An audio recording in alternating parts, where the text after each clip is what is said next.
It is the first law of its kind.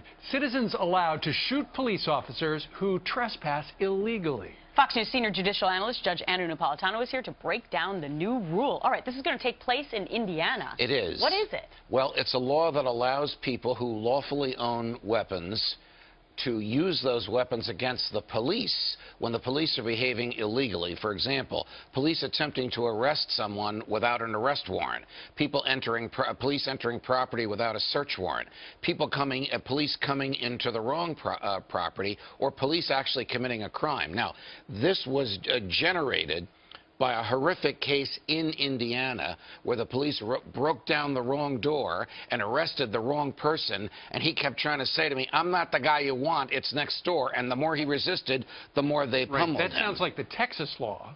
Texas also has a statute that if, for example, they're after Brian Kilmeade, but they arrest Steve Ducey, and he goes, I'm Ducey, I'm not Kilmeade. Easy to confuse the two. Easy to confuse the two. Ducey can, in Texas, Ducey can use force to resist because the police. I'm not the guy you came to get. Correct. I'm confused. So if the cops break down your house and you know that you've done nothing wrong, you can shoot them? Yes.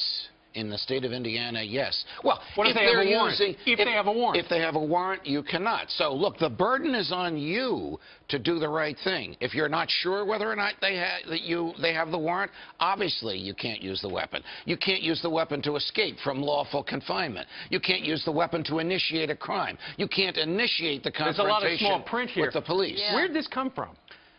Well, this was enacted by the legislature and signed by Governor Mitch Daniels. But why? Because of this case in Indiana that received tremendous publicity where the police went to the wrong house and beat up the wrong person, and he attempted to resist, and then he sued the police, and he lost the lawsuit. Isn't there a big leap from that to being able to shoot the police?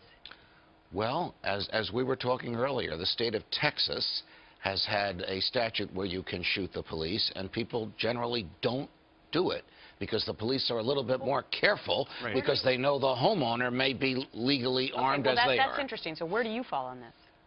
I'm in favor of the statute. I think it will lessen the tension between police and law-abiding citizens, and the example is Texas. Let's just hope more cops don't get shot. Correct. Nobody wants anybody to get shot, but nobody wants the police to break down the wrong door or to commit crime in the name of being a police officer. Right, and that is now the law in Indiana. Yes, it is. Judge, I don't think it's coming to New Jersey. And we were talking about Texas as well. You were there yesterday. All right, Judge, thank you very much for joining us. Pleasure, guys.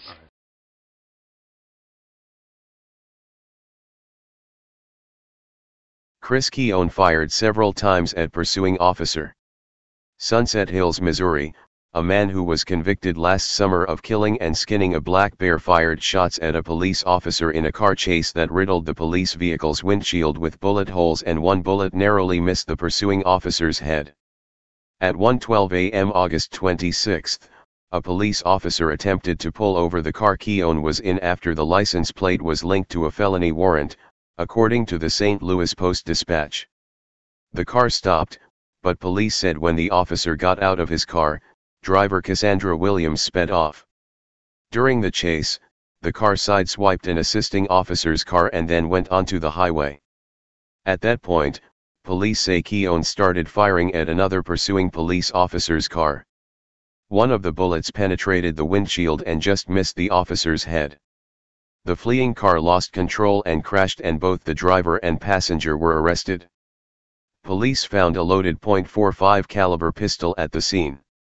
Keown is behind, held on a $500,000 bond, and Williams' bond was set at $200,000.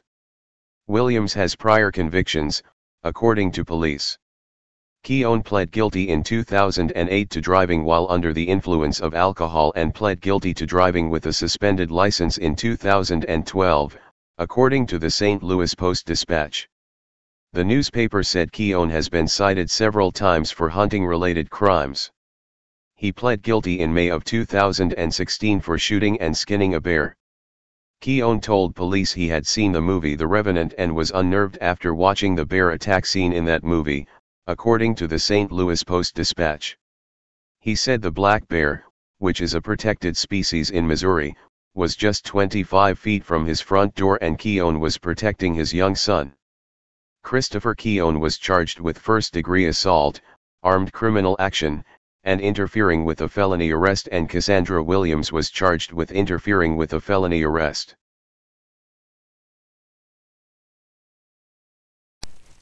Hey Charlotte County, this is Charlotte County COPWATCH, and I found that I had to make a change this ending on my videos, letting you know about the channel and fair use laws, you know, how we can report on other people's reporting and how it's good, how it's bad, etc. But you guys can look it up yourself. It is legal.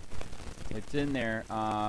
But like I've told you before, that I've been cut off from making money on YouTube for 4 years. It's really weird, bizarre, but they cut the money off, but they said you can keep the channel, and now YouTube makes all the money. And if you get bored, plug it into Social Blade website, and you'll see that they are making a huge amount off the site. Right now it's at 63 million views, 53,000 subscribers, almost 3 million views a month.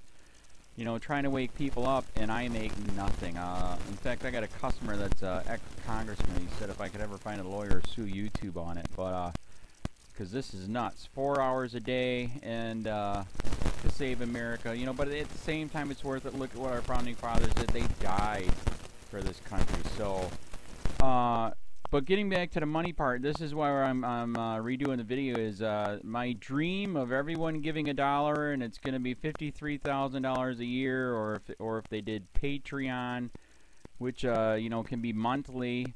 That is not working. That'd be great if it did. Nothing is perfect. And I appreciate the people that do donate, you know, what they can on PayPal, and there again, I'm letting you guys know that is not much. Is, you know, monthly is, oh my god. So anyways, yes, you cannot live on it. It's very, very, very low amount. But the dollar things, I do appreciate that. But when I first said everybody give $1, that's not working. I'm just letting you guys know it's, yeah, that dream. Everybody gives $1.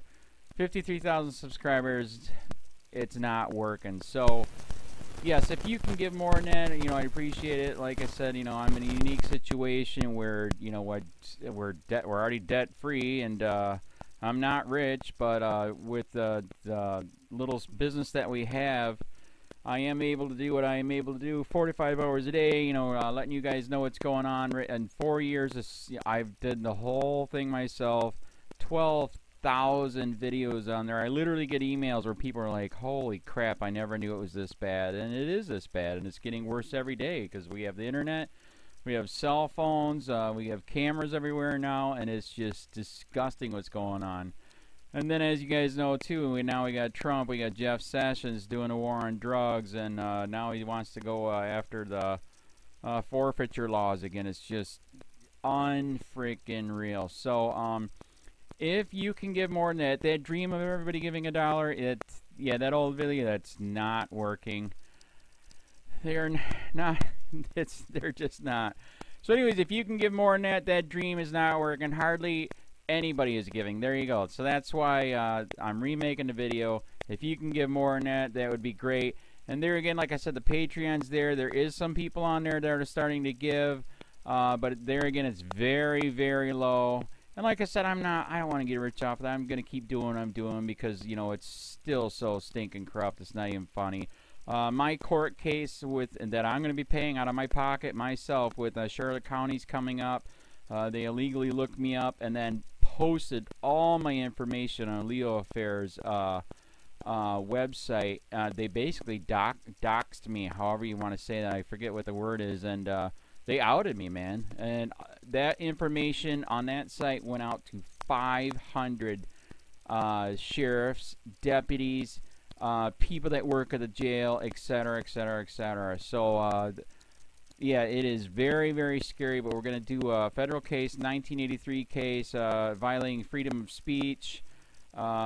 We have 17 cameras in the house now. We got 2 cameras in the car. I always carry a camera plus a cell phone. A lot of people are highly recommending I get a vest now. If I could, if the wife would let me, I would run for sheriff. We are trying to push the thing nationwide right now, where just to mix it up and to get the topics out there is register to run for sheriff NPA, no party affiliation, as a write-in, and that is completely free, and you can participate in the elections. And there's a lot of stuff. We got a guy, James McLinnis in Pinellas County, Tampa, who almost won. He experienced the corruption himself. The story is unbelievable. Look him up. It's mind-blowing what they did. It pissed him off. He is very, very smart. He has way more money than I did. He ran for sheriff at the last 3 months last year in 2016 and almost won. He got all of the black vote. And the reason why he did that is because he ran in, I will not bust, we're in Florida, I will not bust anybody for weed anymore unless it's an ungodly huge amount, like pounds. And then he also ran in, no more victimless crimes, no more of this freaking road pirate bull crap.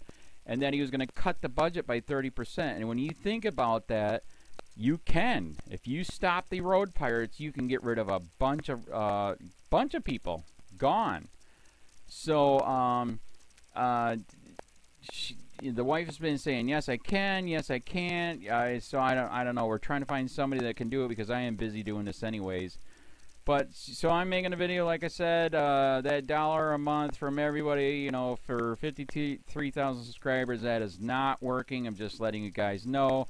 Absolutely give way more than $1 a month. If you can, I appreciate anything.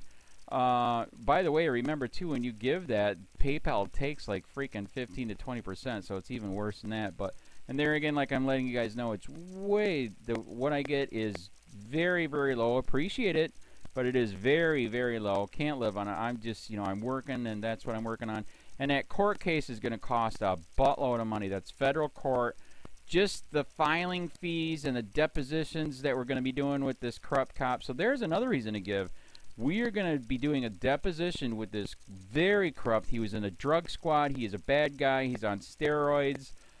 We heard steroids are rampant here. That's why their attitude is so bad. And we are going to get him on video, and it will be on YouTube. So that case alone is $5,000 just to bring it to court, and that's my money out of my pocket. So there's another reason to give, and give way more than $1 if you can. So keep that in mind. This is the new video, and I see, God, I talk a lot. It's already 7 minutes, but had to make it just to let you know that $1 a month from everybody is not working. They're not doing it. So if you can give more than that, please. So thanks. Keep it up. Share, like, subscribe, tell your friends, send me your videos on corruption, and I'll post it.